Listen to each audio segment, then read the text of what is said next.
Polda Sumsel mendapat bantuan dana penanggulangan COVID-19 sebesar 2 triliun rupiah. Bantuan ini diberikan oleh keluarga almarhum Aki Ditio, pengusaha sukses asal Kota Langsa, Kabupaten Aceh Timur, melalui dokter keluarga mereka di Palembang, Profesor Dr. Hardi Darmawan. Penyerahan dana bantuan diserahkan ke Kapolda Sumsel Irjen Pol Eko Indraheri dan disaksikan Gubernur Sumsel Herman Deru. Bertempat di ruang Rekonfu Mapolda Sumsel pada Senin 26 Juli 2021. Kapolda Sumsel Irjen Pol Eko Indraheri mengatakan, dana tersebut diberikan oleh salah seorang keluarga yang dia kenal sewaktu masih bertugas di Aceh. Dan sekarang ia ingin membantu warga Sumsel yang terdampak COVID-19.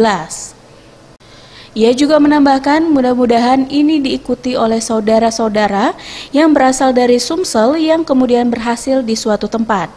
Paling tidak melihat daerahnya untuk membantu meringankan beban masyarakat seperti saat ini. Saya kebetulan kenal dengan keluarga almarhum Akidi waktu saya ada di Aceh dulu masih pangkat 3. Kemudian melalui Profesor Hadi dari keluarganya ingin membantu masyarakat Sumatera Selatan yang terkena dampak COVID-19.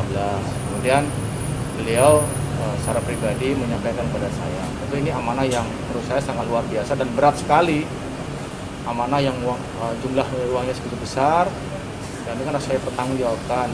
Nah, karena itu, tapi saya yakin kalau amanah ini kami nanti komunikasi dengan semua pihak untuk kepentingan masyarakat, insya Allah kita akan kelola dengan sebaik-baiknya.